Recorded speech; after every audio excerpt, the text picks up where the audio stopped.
Baik, selamat pagi. Kelihatan nggak paparan saya? Kelihatan, Pak. Baik, Kelihatan, Pak. oke, terima kasih. Baik, karena kondisi saya nggak bisa kuliah offline di kampus. Sebenarnya saya ingin sekali, tapi kondisi belum memungkinkan saya untuk berdiri lama-lama. Terima kasih atas pengertian kalian. Nah, mata kuliah ini adalah tim teaching, kopi, teh, kakao. Saya, Ibu Susana, dan Pak Samse, dan juga Ibu Juli. Ibu Juli akan khusus membicarakan hama dan penyakit penting dari tanaman kopi, teh, dan kakao. Tugas saya adalah mengenai kopi. Dan ada praktikumnya. Nanti saya jam 11 akan menjelaskan praktikumnya.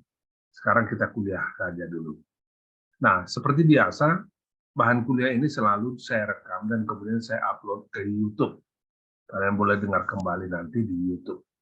Selain itu, materinya juga saya akan sebarkan di grup WA kita, grup kopi. Silakan nanti mendownload dan memprintnya. Baik, karena waktu yang sangat singkat, saya akan upayakan sesingkat mungkin, karena tidak terlalu sulit nih mata kuliah ini. Daftar bacaan kita, buku kita ada di perpustakaan, cukup banyak, yaitu buku yang sangat bagus ini, Wahyudi T. Pujianto dan Misnawi. Ini editornya, bukunya sangat tebal, tapi sangat bagus. Ada di perpustakaan kita. Kalian boleh ke perpustakaan dan membacanya. Ini diterbitkan oleh Universitas Gadjah Mada. Ada banyak daftar bacaan lain yang terkait dengan kopi. Secara khusus adalah publikasi-publikasi saya, ya, dan kawan-kawan. Bisa dicari di internet, ya, bisa dicari di internet. Publikasi ini untuk kalian baca. Ada yang bahasa Inggris, jarang bahasa Indonesia, karena memang di jurnal itu mensyaratkan bahasa Inggris. Jadi kita buat bahasa Inggris. Kita berharap mahasiswa pada akhir perkuliahan tentang kopi ini menguasai aspek-aspek budidaya tanaman kopi. Jadi lebih kepada budidayanya, meskipun budidaya itu sangat terkait dengan cita rasa nanti. Jadi pada kuliah yang ketiga nanti kita akan bicara tentang cita rasa kopi. Cita rasa kopi. Sebenarnya karena kondisi saya, andai kata saya sehat betul, saya ingin saya ajari juga bagaimana memuji cita rasa kopi di praktikum, tapi karena situasi tidak memungkinkannya.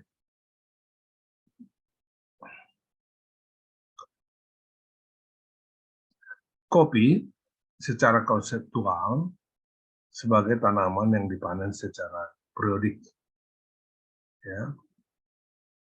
Jadi artinya secara periodik buah kopi yang berguna itu dipanen secara periodik. Kemudian kopi secara konseptual juga sebagai tanaman yang berperan dalam layanan ekologi, jadi ecological service. Jadi kopi dapat berfungsi sebagai tanaman ekologis. Nanti saya terangkan itu. Kemudian kopi secara konseptual adalah tanaman dengan ketersediaan masukan teknologi. Artinya untuk bisa berproduksi dengan baik, bermutu, cita rasa yang bermutu, dia membutuhkan masukan teknologi, baik pemupukan, pengolahan, dan teknik-teknik lainnya. Kemudian kopi adalah diperbanyak secara generatif melalui biji. Kemudian akarnya dikelola, tajuk dikelola, memerlukan tanaman penaung, ada budidaya agronomi atau tata tertib agronomi dalam budidaya kopi. Nanti ini semua menjadi akan kita bicarakan. Baik, yang pertama tadi sebagai tanaman yang dipanen secara periodik. Yang dipanen secara periodik.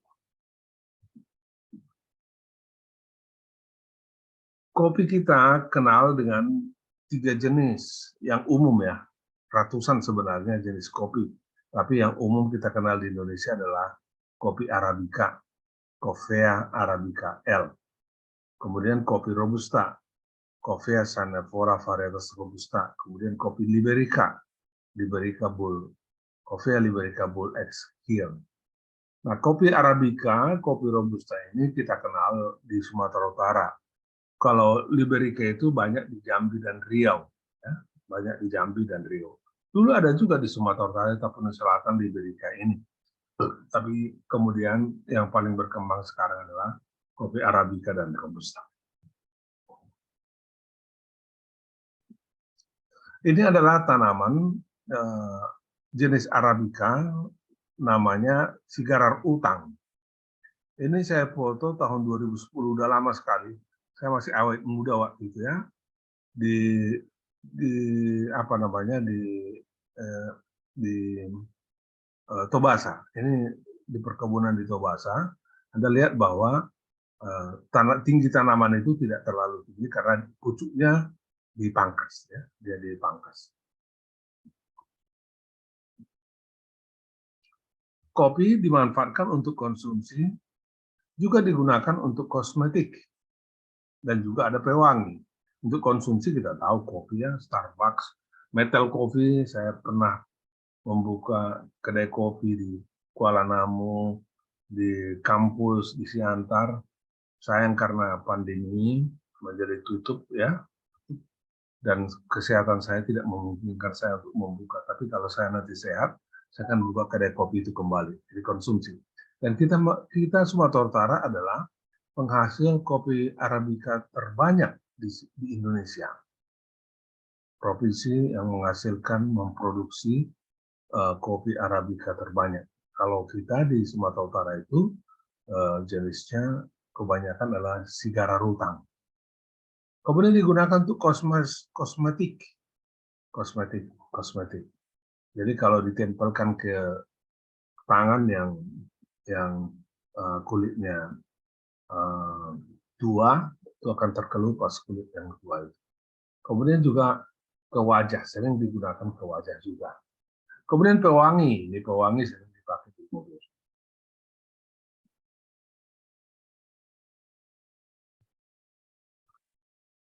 Produksi kopi di Sumatera Utara itu sekali lagi saya tekankan nomor 1 Arabica ya, Arabica nomor 1 di Indonesia. Pengekspor terbanyak nomor 1 di Indonesia menyusul Aceh. Kalau Robusta, produsen Robusta terbanyak itu Lampung. Jadi secara ekonomi, kopi ini mempunyai nilai ekonomi yang sangat tinggi bagi Sumatera Utara, dan bagi dunia, Indonesia adalah produsen kopi Robusta dan Arabica nomor 5, urutan nomor 5. Oleh karena itu, perkebunan kopi, pertanaman kopi menyerap tenaga kerja sangat banyak. Umumnya adalah tenaga kerja keluarga, suami, istri, dan anak.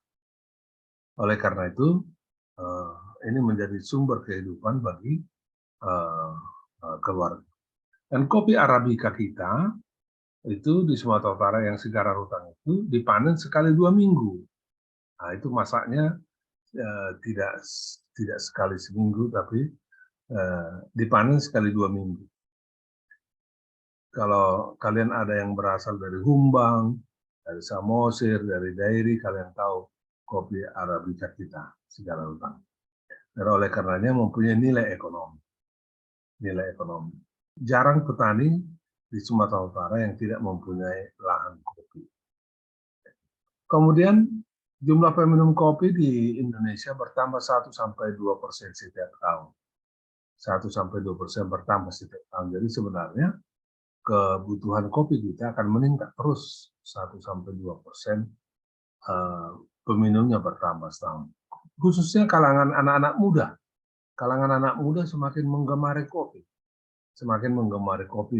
Mungkin karena gengsi lah, karena di Starbucks misalnya duduk, atau karena memang menyehatkan.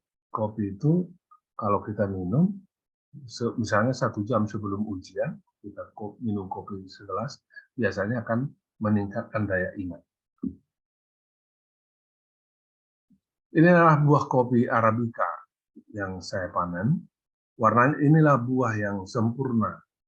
Jadi seperti inilah buah dipanen untuk menghasilkan cita rasa yang sangat baik. Merah dia, merah. Nggak boleh merah kuning, tapi merah. Nggak boleh hitam. Hitam sudah lewat. Setelah ini kulitnya dikelupas, dihasilkanlah gabah. Ini namanya gabah. Jadi satu buah itu terdiri dari dua gabah, dua keping. Jadi kopi ini kalau dibelah dia ada dua keping. Nah inilah tugas kalian juga nanti di praktikum. Jadi kalian bolehlah ambil satu atau dua buah kopi. Nanti kalian belah, kalian akan lihat mana kulit buah, mana cangkang, ya, mana bijinya. Nanti kalian gambarkan itu nanti di laporan praktikum kalian. Nah inilah buah biji kopi setelah kulit arinya dikelupas. Inilah biji kopi, kopi Arabica, ya. Biji kopi Arabica. Ini yang disangrai, dimasak, kemudian menghasilkan biji sangrai. Jadi setelah disangrai, menghasilkan biji. Sekali lagi, karena kondisi saya kita tidak bisa praktikum tentang penyangraian kopi. Saya punya mesin sangrai di rumah, ya. Saya punya mesin sangrai di rumah. Nah, kalau kita bandingkan, inilah dia profil daripada biji kopi yang hijau, ya, yang di atas ini, kemudian setelah disangrai dan setelah ditumbuk, setelah di-grinding, ditumbuk, dihaluskan. Baik, kita lanjutkan kopi sebagai tanaman yang dipanen secara periodik. Tadi pengantarnya seperti itu. Jadi ada kopi Arabica yang dipanen 1 kali 2 minggu. Jadi kalau minggu ini dipanen, tunggu seminggu lagi, baru dipanen lagi. Jadi dalam 1 bulan, 2 kali periode panen. Tapi ada juga kopi Arabica yang dipanen 2 kali setahun. 2 kali setahun. Jadi musimnya, ada musim buahnya. Sedangkan Robusta, itu Arabica. Sedangkan Robusta umumnya dipanen 2 kali setahun. Nah itu sebabnya kopi Arabica Sigarar Utang Sumatera Utara itu sangat disukai petani karena sekali 2 minggu dia bisa menghasilkan uang. Ya, dia bisa menghasilkan uang, sehingga ini adalah bank hidupnya sekali 2 minggu. Dan kopi Arabica maupun Robusta itu ada masa panen raya. Yang dimaksud dengan panen raya itu di mana suatu periode ada buahnya sangat banyak. Itu yang disebut panen raya. Ya, biasanya sekali 4 tahun ada panen raya. Tapi kemudian ada panen paceklik, ada masa panen paceklik yang kita sebut dengan masa trek, masa mundur. Jadi buahnya berkurang mungkin karena berbagai faktor. Tetapi sekali lagi, kalau untuk kopi Arabica Sigarar Utang, ya, panennya sekali 2 minggu. Hanya sekali lagi kalau dia pas pada masa panen raya, banyak dipanen. Kalau dia pas masa panen paceklik, panen sekali 2 minggunya lebih sedikit. Kedua, kopi sebagai tanaman yang berperan dalam layanan ekologi, ecological service.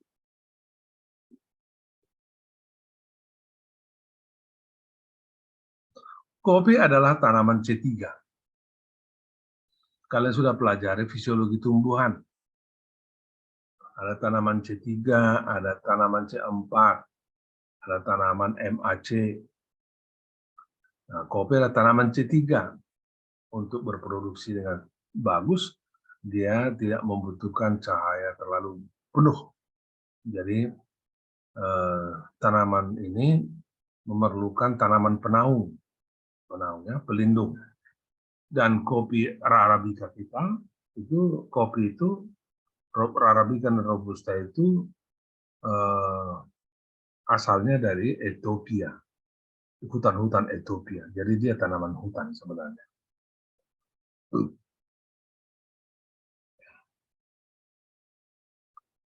Nah, kemudian tanaman kopi itu 90–95% akar serabutnya berada di lapisan topsoil 0–30 cm. Nah, dari segi ekologi berarti perakaran tanaman kopi ini akan memudahkan air masuk ke dalam tanah, mengurangi erosi permukaan.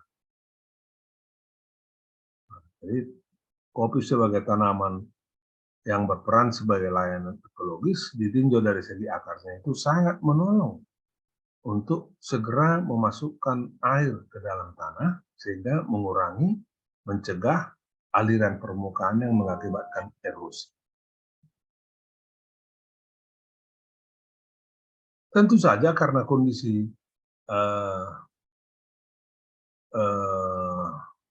itu ada juga negatifnya, yaitu apabila masa kering, kopi mudah sekali kekeringan. Itu sebabnya dia membutuhkan penaungan tadi. Selain itu, kopi itu sebagai makhluk ekologi juga ada negatifnya. Karena apa? Buahnya itu, bijinya itu dipanen, keluar dari sistem pertanaman. Nah, buahnya itu kan, atau bijinya itu mengandung unsur-unsur hara yang berasal dari tanah yang ada di kebun itu. Artinya terjadi sebenarnya pemiskinan terhadap tanah yang ada di kebun itu. Jadi unsur hara keluar dari sistem kebun itu. Itu sebabnya memang kopi itu harus dipupuk dengan pupuk kimia, secara khusus harus dibantu juga dengan pupuk organik untuk tadi mempertahankan kemampuan daya serap air dan juga kondisi biologis tanah. Kemudian kopi sebagai tanaman dengan ketersediaan masukan teknologi. Sama seperti tanaman yang lain, kopi juga membutuhkan 16 unsur hara esensial untuk bisa berproduksi dengan baik. Nitrogen, fosfor, kalium, dan segala macam. 16 unsur itu, unsur makro dan mikro. Oleh karena itu, karena biji kopi selalu diambil dari sistem, maka terjadi selalu pengurangan kesuburan tanah di kebun itu. Oleh karena itu harus dipupuk dengan pupuk kimia dan pupuk organik. Jadi harus ada input pemupukan. Biasanya kopi dipupuk 2 kali setahun. 2 kali setahun. Kemudian kedua, membutuhkan pemeliharaan. Secara khusus harus ada upaya untuk menghindari tanaman kopi dari hama-hama penting tanaman kopi. Nanti hama-hama dan penyakit penting tanaman kopi lebih mendalam diajarkan oleh Ibu Juli ya pada kuliah ke-13 14. Tapi hama utama namun sebelumnya perlu saya singgung sedikit nanti dalam lebih mendalam Ibu Juli. Pertama adalah hama utama. Hama utama untuk kopi adalah penggerak ranting. Penggerak ranting. Silosandrus morigerus. Jadi hama ini menggerek ranting sehingga ranting menjadi patah. Bersamaan patahnya ranting itu kan cabang-cabang yang mengandung buah juga ikut patah. Nah, sehingga produksi bisa turun drastis. Itu hama utama yang pertama. Hama utama yang kedua adalah penggerek buah kopi, disingkat dengan PBKO. Ini penggerek buah kopi.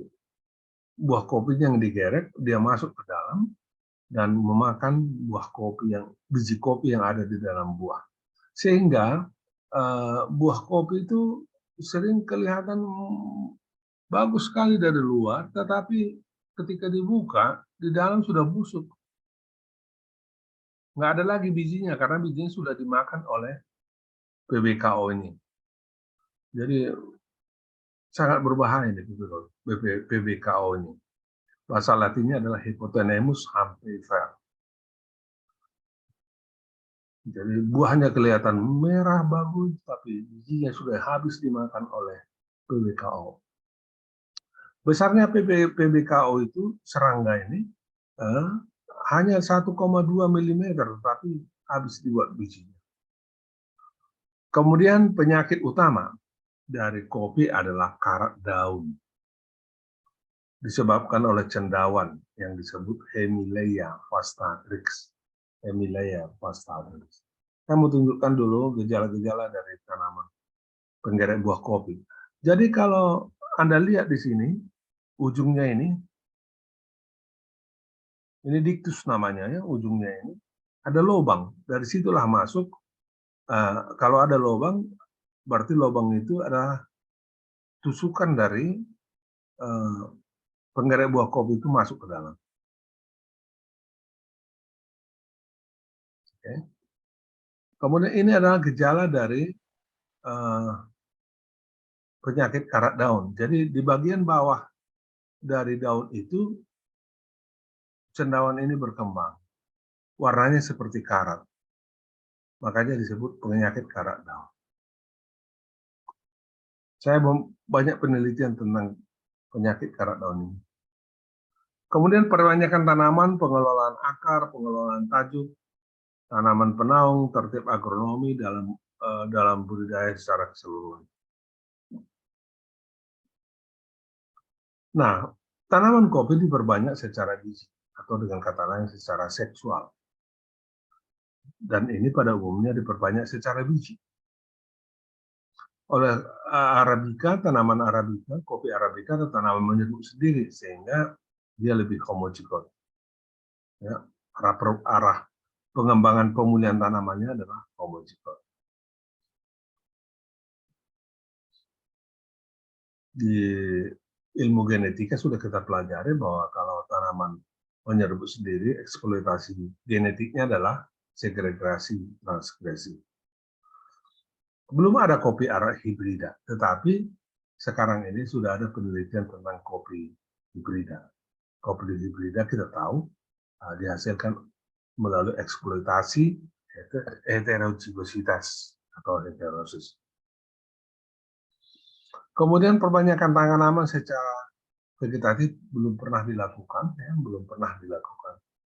Kemudian sambung itu sering dilakukan dengan batang bawah adalah robusta untuk memperbaiki ketahanan akar terhadap nematoda, sedangkan batang atasnya adalah arabica.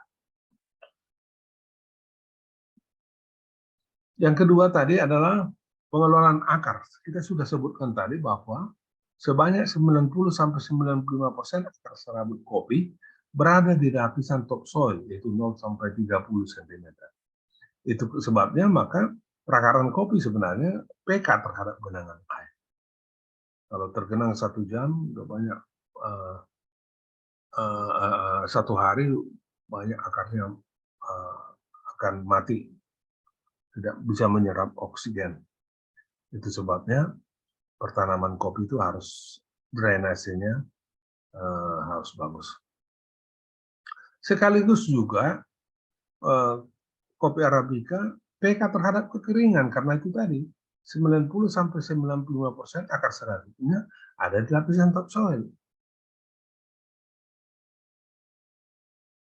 Jadi kalau ada kekeringan, dia membutuhkan air, air sudah merembes ke dalam, jadi dia pK terhadap kekeringan. Itu sebabnya, sekali lagi, pertanaman kopi itu disarankan selalu mempunyai tanaman pelindung, penaung. Nanti saya tunjukkan tanamannya ya. Kemudian tanaman kopi harus dipangkas boleh pada 1,2 meter, 1,4 meter, atau 1,5 meter supaya mudah memanennya. Ya, sehingga tinggi tanaman kopi Arabica itu selalu dan juga robusta dipelihara pada 1,2 hingga 1,5 meter. Jadi keuntungan sekali lagi mudah dipanen, mudah dilakukan.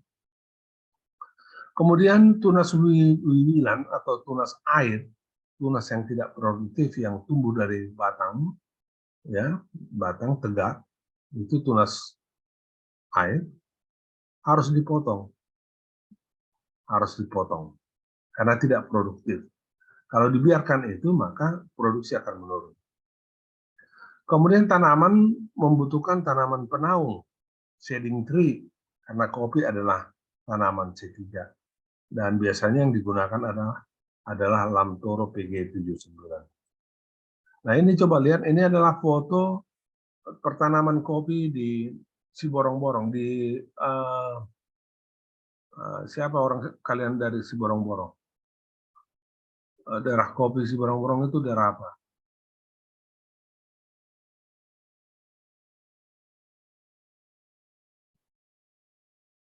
Nggak ada kalian dari sekitar Siborong-Borong. Nah ini adalah seorang perempuan yang pegawai sebuah perusahaan. Saya pernah konsultan kopi. Saya foto dia. Coba lihat di tinggi tanaman itu sekitar 1,5 meter di pangkas pucuknya. Coba lihat di depannya itu juga adalah perangkap bagi penggerek buah kopi. Ini adalah tanaman kopi yang ada penaungnya. Ini juga daerah eh, di daerah Siborong-Borong juga. Ini tanaman Lamtoro. Lamtoro. Ini tentu tanaman kopi. Nah, ini pemuda tampan kita. Ini foto saya waktu tahun 2000 berapa ya? 2010 atau 2020. 2015. Saya berfoto. Inilah pertanaman budidaya kopi yang bagus. Jadi ada tanaman penaungnya. Tanaman penaungnya sehingga tanaman kopi ini eh, eh, tidak 100%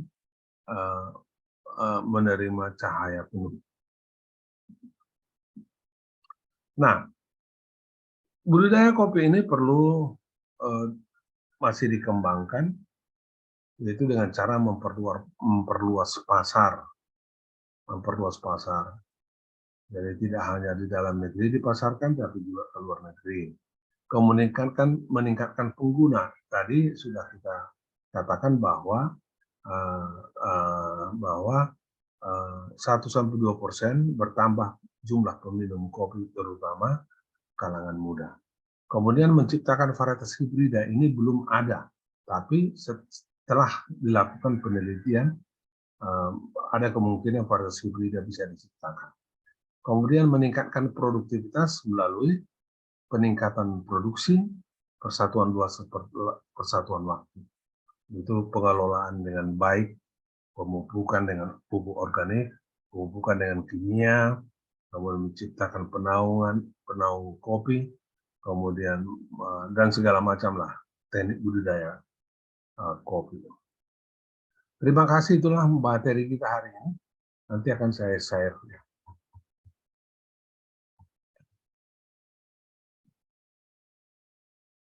Coba buka dulu video masing-masing.